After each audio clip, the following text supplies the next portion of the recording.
It has hindered it. I've noticed a big difference. When I was at university at Hertfordshire, they were based in like the middle of where movies were made. They worked on James Bond, they made the lightsabers for the new Star Wars and things like that. So your work experience was to go onto a film set and make something for them or help them do something.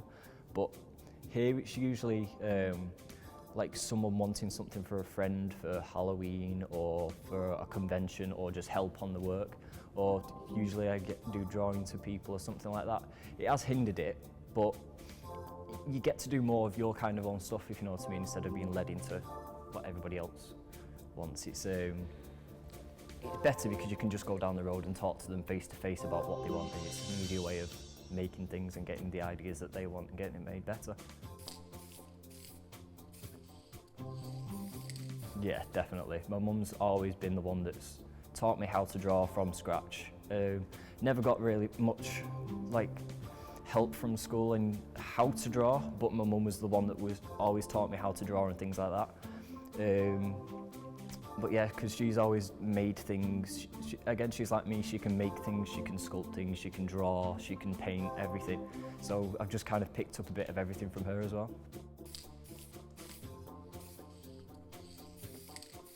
Usually, how I do it is that when I'm going to do a character, I try and find as many comic books or as many stories online, or try and find the background of them, just in case there's anything extra that I could add into the suit, like as a little background story that's just like a little hint or something like that. Then it goes on to like designing so many designs. You can fill a sketchbook of just scribbles of what you want, because you'll draw one drawing of the suit that you want to make and then you go back to it a couple of days later and you don't like it. So if you already started making that, you just go, well, that's absolute trash.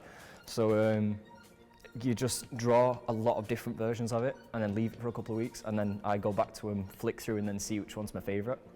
And after that it's templates, then making templates of templates, and then again more templates, because they've got to be perfect when you make it in the last piece, because I usually make them out of foam, and if you get it wrong in foam you will notice. So you have to make a template that's perfect. Like I've got suits where I've just made one template straight into foam and it looks terrible. So you have to make paper templates, another paper template of that template, and then a foam template, and then cut that out for the final piece for foam. But then it's just usually hours and weeks of fabrication, gluing it together, sanding, and then painting it up is the last bit, which is usually what takes the longest time, because that's the bit they see the most. They don't see all the internal bits. You don't matter if you've got like it all plastered with the hot glue in the back of it. It's as long as it looks all nice and shiny on the outside, that's all that matters. So you concentrate the most on that.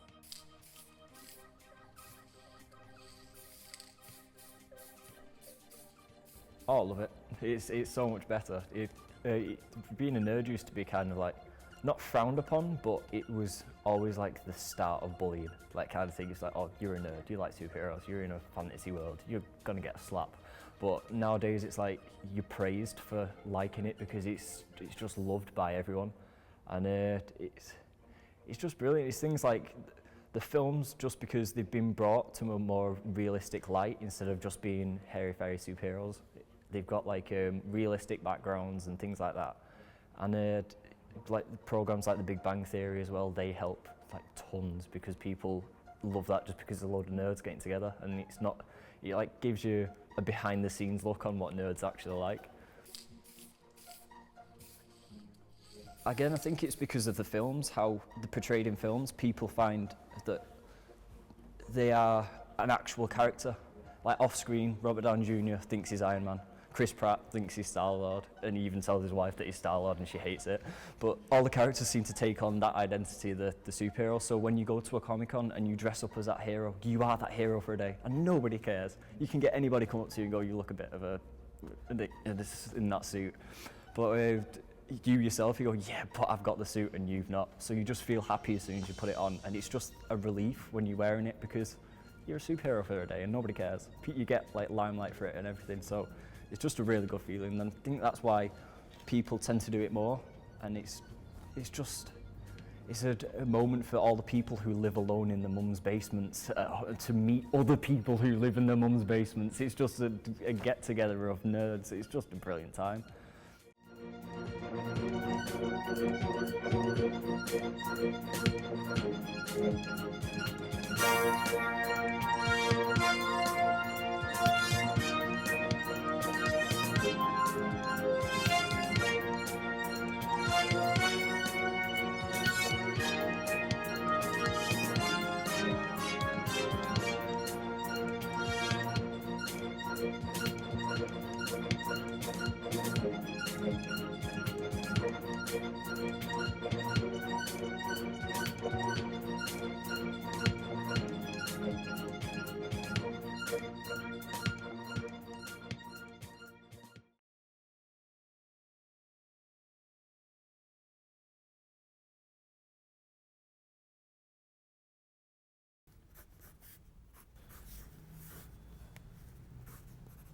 Sorry, I'll say that again because I just hit the mic.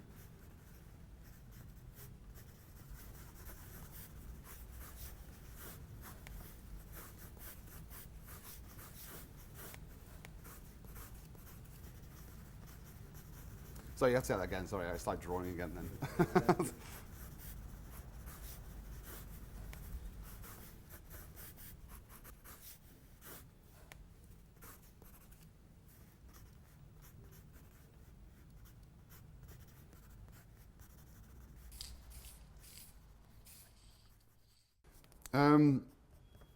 I think my first experiences of comics was when my dad used to work in a paper recycle plant, and he used to bring home stuff that he managed to salvage from before they were recycled, and some of that was like proper American comics.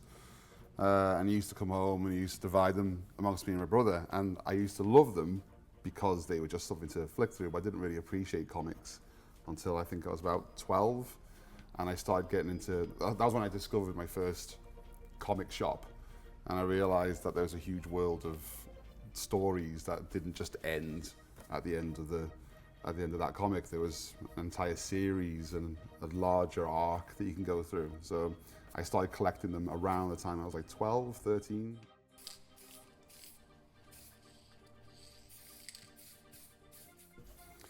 The thing that drew me to it, I think, even from an early age, was the illustrations, the artwork.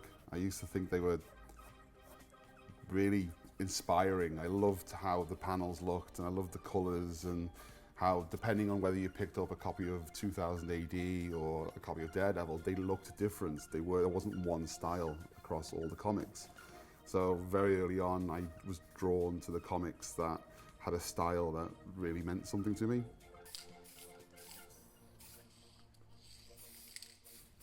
I think Liverpool is an amazing city because it's extremely cultural, and also there's so many different kind of areas where, like for example, you're at the Baltic area where you can meet designers, graphic designers, web designers, and then you've got areas like Road, which I'm a member of, where you're surrounded by sculptors and painters and extremely artistic people. But then there's also areas you can go where there's fans of literature and stuff like that. So it's so easy to find yourself surrounded by people with similar interests.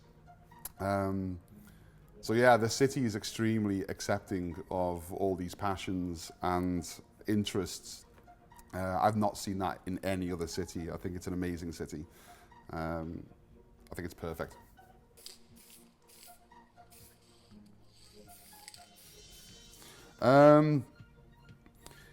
There's pros and cons to both. I think the problem with doing something for yourself and working for yourself is you are your own worst critic.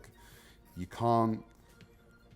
don't ever stop evaluating your work. I think even for a second, if you feel that you've hit something perfectly, you can look away for a second and see something else and be re-inspired and look back at your own work and say, no, this is wrong.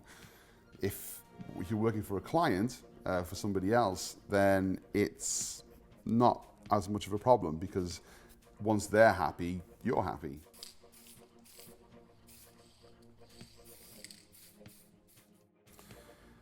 My favorite writer is Rumiko Takahashi. I think she's incredible, but my favorite artist, comic book artist, is John Bolton. He was the first artist that I noticed painted his panels rather than drew them. And that's what I think elevated comics as an art form for me. It wasn't just about entertaining kids. It was about a lot of hard work in communicating a story or communicating a narrative. So I thought, yeah, John Bolton was and still is probably my favorite comic illustrator.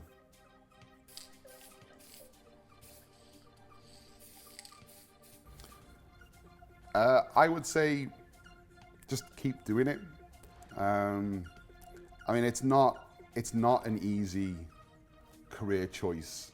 You don't go down that choice because you want to make a lot of money, and you don't go down that route because it's necessarily cool.